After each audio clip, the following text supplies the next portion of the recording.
Hey everybody, Unstable Gamer here, and welcome back to Marvel Realm of Champions. We have a new update we're going to go ahead and take a look at. This is the February update for Marvel Realm of Champions. Big changes coming, and if you're a fan of Sorcerer Supreme, you're definitely going to want to check these out. But first, before we jump into all of this, if you're just now finding this channel and you want to stay up to date with this and other games, consider hitting that subscribe button so you don't miss out.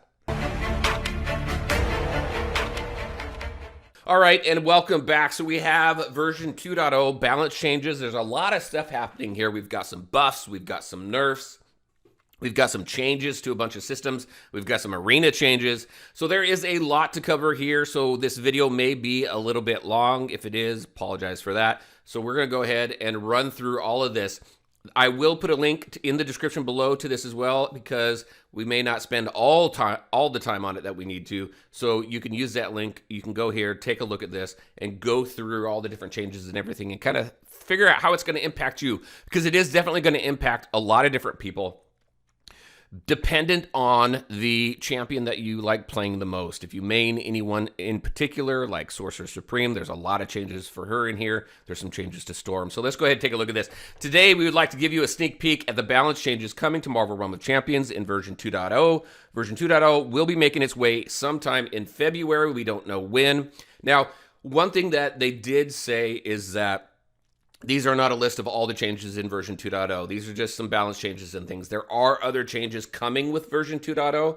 The details of that will be released closer to when this patch or when this update's coming out. Version 2.0 includes a substantial balance pasta that answers a large amount of feedback that we have received from the community. We are making changes to Arena Conquest, Sorcerer Supreme, Iron Legionnaire. You can see right there, lots of stuff there. And they just want to thank everybody for coming along with them along this journey, providing the feedback. Remember, it's our feedback and the interactions and what we do in-game that really gives them the information and the data to balance this game out and make this game a great game, right? So Arena Conquest changes. I don't know.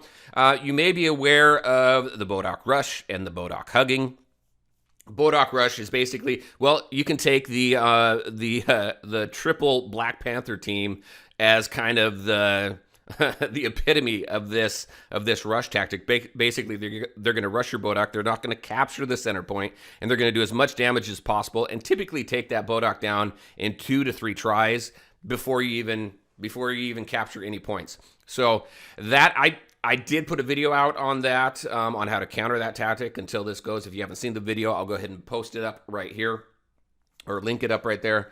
So that's the rush, basically just rushing the Bodok and taking it down without capturing that center point. We also have Bodok Hugging, which isn't really a bad tactic in my opinion, especially when you have, if you're running low on health, but there have been some, I guess you could say there's been some tactics that may take advantage of it a little bit. Basically what it is you're staying close enough to your Bodok so that if anybody comes to tries to attack you, the Bodok is attacking, and then you attack at the same time, which just drastically nails down that opponent and your enemies if they're not careful. Which is also one of the first rules of this game is don't rush the other side of the arena. Wait for that circle to start shrinking. Then you start taking out. You go too far on that other side, the Bodok starts firing on you. I don't think that's a real issue. Because eventually that circle is going to shrink. There's some changes to that as well. But eventually the circle is going to shrink and get you far enough away from that Bodok. You just got to be a little bit patient. Some people are not. So those are some things they're trying to address with that. So with that, let's see. With that, these are the changes that they're putting into play. If the Bodok is not knocked down, it will knock back opponents if they stay within its attack range for longer than 4 seconds. So while they're there, typically it only knocks everybody back once the timer's done, and then you got to recapture that center point. Now, every 4 seconds, it's going to be knocking those opponents out. So they're going to be taking damage. They're going to be knocked out. It's going to reduce the amount of damage that can be done to that Bodok. The control point activates 5 seconds earlier. So the control point and the circle shrinking and everything is going to happen much quicker. I think it's going to speed up the flow of the arena battles as well. So that's going to be reduced by 5 seconds. So point activation delay reduced from 5 seconds by 5 seconds. So 15 down to 10 seconds.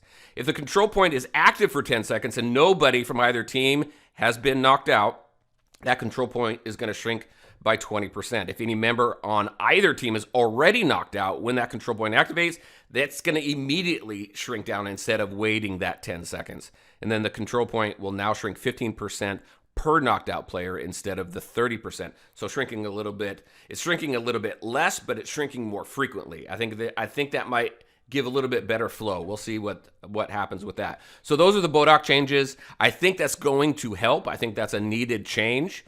I don't know. In my opinion, if you don't capture the center point, you shouldn't be able to do any damage to the BODOC. But I do understand there's a certain strategy there as well, especially when you're down. Maybe you've got 1 or 3 or 4%, somewhere around there, and you want to rush and you want to get it done. I understand that. So there are the Arena Conquest changes. Now the balance changes here. I won't read everything here, but just take a look at this. So the heavy attack is being reduced. The attack bar is being reduced by 11%. The biggest thing here is Special Ability 1, Divine Conduit. The healing is being reduced, the special power ratio, by 50%. So it's going from a 0.11 to a 0.055. That's going to drastically, I feel that's going to drastically reduce the amount of healing that the Sorcerer Supreme can do. Now, I think the Sorcerer Supreme has needed to be reworked a little bit. She's super powerful, lots of heals, lots of shields. You get the right synergies and stuff, and it's I don't know. She has been needed to have some sort of change, some sort of balance to bring her in line with everybody else, I believe. So I think these changes are really good. Now on special ability number 2, the Light of Nervalon, that has also been reduced, the special power ratio, by 21%, going from a 0.66 to a 0.52. So just a heads up there, the reductions to Divine Conduit are to ensure that longer fights are not exceptionally in the Sorcerer Supreme's favor. Now, those longer fights, especially when you have, I can't remember the name of the set, but there's a synergy set with, as you're racking up disciple stacks, and those disciple stacks give you buffs. And these longer fights, typically the favor goes to the Sorcerer Supreme. Now, the Orb of Cosmos, so that was Book. This is Book Sorcerer. Now we have Orb Sorcerer here, just to kind of run through this. Removed special power scaling for armor break benefit. Now it's static. It's just a flat minus 150 armor. The Divine Conduit, again, that was reduced by 50%, same as with Book. Kraken Curse. Again, instant damage, reducing instant damage special power ratio by 52%, so a lot less damage there. Reducing damage over time as well by 25%. So you can see kind of what's going on here. There's a lot of nerfs with Sorcerer Supreme. So special ability 3, Crimson Bands, right here, adjusting the special power ratio, went from a 1.752 to a 1.0. Now that one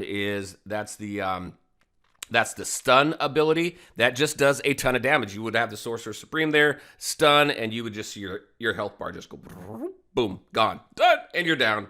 So lots of changes there. So definitely, if you play Sorcerer Supreme, enjoy her while you can. I think her supremacy is going to be lessening. All right, so let's take a look at Iron Legionnaire Super Lasers. Lasers, we all know, has been drones have been great. Lasers have really been needing some work, so this is pretty cool right here. Making improvements to Iron Legionnaire's overall offensive consistency, as well as rewarding optimal special usage and good positioning. So the heavy attack, the twin laser, they're improving the ranges, going from a 7 to an 8, so a little bit further, which is good. The laser volley here, new projectiles can now hit the same target multiple times. Change special power ratio. Here's the math behind it. Plus 191% if all 5 projectiles hit the same target. Now, does that mean can they all crit? I don't know. I mean, all 5, if you're going to, I don't know where your crit chance needs to be in order for all of them to crit. We don't know if each missile can crit or if it's just a one time on the ability, but 191%, plus 191% if all 5 projectiles hit the same target. So again, positioning strategy is going to come into play. I think you're going to see the Iron Legionnaire get quite a bit more play in the arena once this goes live. And again, we don't know when it's going to go live. It's going to be sometime in February, though. All right, the drones, reduced attack power ratio by 2.6% per missile. Okay, not too bad. It's a 0.78 to a 0.76. I don't think that's going to be too bad, but they did reduce that a little bit. So Web Warrior, they made some changes here. I don't think they're drastic changes. A little bit of a punch up for the Gatling shooters. Improved the special power ratio by 27%, and then improved the third shot special power ratio by 27%. So improved some damage there a little bit. Storm sees quite a few changes as well, mostly reductions. So a little bit of nerf with Storm, specifically, well, not specifically, but both in the Wizard and the Lightning staffs. I think they both look like staffs to me. So light attack, Frost Bullet, they're reducing the attack power ratio by 33%, reducing the special power ratio by 16% on Frozen Orbs, and reducing the special power ratio by 13% on Blizzard. So just reducing the amount of damage that she can do. It looks like maintaining Storm's focus as a control-focused support champion by reducing some of the Blizzard Wand's damage output. So really want to put more of the emphasis on crowd control for Blizzard rather than damage. So, and that way, I mean, you're going to need to communicate more, and you're going to need to rely more on your teammates. It just seems that's the direction they're going. Lots of changes here for Lightning staff right here. Again, improving usability of Storm's Thunder Tempest, but overall reducing her offensive power to curb her peak damage potential. Lightning staff dealt exceptionally high damage at a very high frequency and speed. I think all of us who have gone into Arena with a Lightning staff Storm, either you playing one or going against one, she does a ton of damage. So reducing the light attack, Zap Bolt attack power ratio by 30%. Reducing the Ball of Lightning power attack power ratio by 16%. The Elemental Blast scaling from energy resistance down debuff, now static to negative 150 energy resist. And then reducing special power ratio of Chain Lightning by 22%. Special ability number 3, they did add some new stuff here. So new, gain a plus 30% move speed buff while channeling. Also, you can now start moving immediately after casting. And then reduce the special power ratio by 16%. So you're going to move faster. You can move right away, but the attack's going to be reduced a little bit. So biggest changes here, the biggest nerfs that we see here are with Sorcerer Supreme and Storm.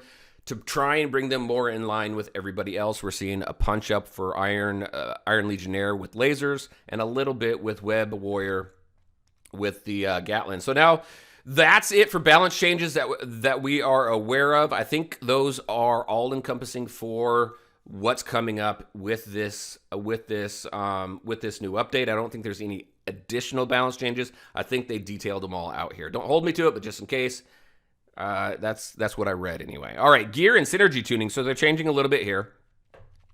So Sorcerer Supreme, again, so both of the Disciple Supreme Synergy set and the Mystic Shelters getting some changes, reducing special power on dash strength per stack by 5%, reducing heavy attack power by 5% per stack, and reducing special power. So again, that Telecaster, this whole Disciple Supreme set, that's where you build up those Disciple stacks.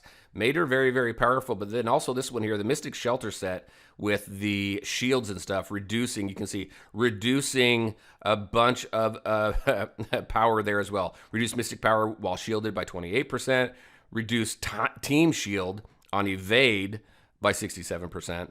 Reduce Team Shield on heavy attack. So you can see all of that. So we'll see how this plays. I think anyone who plays Sorcerer Supreme is going to have to play much more defensively and pay more attention to the team rather than focused on the amount of damage that both her and Storm can do. Both these characters, both these champions are going to need to be played much more defensively than they currently are right now or prior to the patch if you're watching this after the patch went live. Storm's getting a little bit of a change too with the Pharaoh's Torrent Synergy set. Reduce special 1 cooldown reduction by 1%. Nothing really major. So that's going to be, I don't know what that equates to, a few seconds or whatever. Deluge of set. Reduce critical hit chance when you hit multiple foes by 3%. So minor changes there. That 3% actually I think is probably a pretty big reduction there. Flood of Horus. Reduce attack power when you hit multiple foes by 40%. So almost half the damage is gone. And then reduce special power when you hit multiple foes by 9% with Exodus of Shu. So that's the changes there for that specific set for Storm. For Iron Legionnaire, the Re-Entry Frag set. I think this is a cool set. But stand clear, reduce bonus damage on dash by 16%, improve bonus damage over time on special after arc flight by 36% for napalm loaders, beginner's luck, improved critical hit chance after arc flight by 6%, and then flashy entrance, improved special power. So you can see these as well. So some nice improvements overall, a little bit of reduction, a little bit of balance there. Now we got Hulk here. Impenetrable rage set. Hulk's already great in my opinion, but this set here, no weak spot, improved critical damage resistance while enraged by 25%. That's huge. I think that's huge. And then range punch live, reduced heal on light attack, hits while enraged by 50%. There was a lot of healing going on with the Hulk. I understand that. So you're going to reduce that by half, but still, I think Hulk is still going to be. He's one of them now, but I think he's going to remain one of the best champions in the game even after the patch. So this would be pretty cool. Web Warrior, the Web Snipe Wonder set. I do like this set. It's a lot of fun. I think I have every piece of armor I have is Web Snipe Wonder set except for I think one piece. So we're improving projectile critical power for both slugger shots and improved recipe. We're improved projectile attack power versus distant and rooted foes for those two pieces there. And then improved slow duration by 10%. That's huge. That's awesome right there. And then Super Soldier, a little bit of change here. Improved the armor while surrounded by 33%, which is good because Super Soldier, even though he is great, he is a little bit squishy. So he's more of a defensive, I don't want to say defensive tank, but he is. I mean, you have to play him a little more defensively than you would the Hulk. But improved armor while surrounded by 33%, so that's great. Improved melee resistance while surrounded by 80%, which is awesome. Improved heavy regen speed while surrounded. So this under pressure set is pretty good. Improved armor on dash by 25% as well. And then you also got the counter rush synergy set. That's where when you block, you gain rush. Once you either gain rush at the end of that heavy attack for arc shield, or once you gain or rush ends, then you get bonuses. So out of the trenches, improve slow resistance by 30% there. And that is it. Whoo, there is a lot. There's a lot of good feedback about this patch, about this update. I think some much needed balance changes with Sorcerer Supreme and Storm. Very interested in your thoughts on this. Again, I will put the link in the description below so you can go ahead and take a look at this. We are running quite long. So I'd very much be interested in your thoughts on these changes. What do you think? Do you main Sorcerer Supreme or Storm? How do you feel about these changes? If you don't, how do you feel about these balance changes when you go now thinking going up against Storm and Sorcerer Supreme once this patch goes live? All right, everybody. Whew, that is a lot, a ton of stuff here. Definitely use the link below to take a look at this and kind of go through it at your leisure.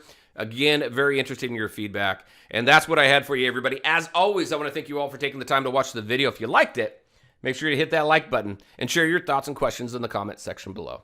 Take care, everybody, and we'll talk to you next time.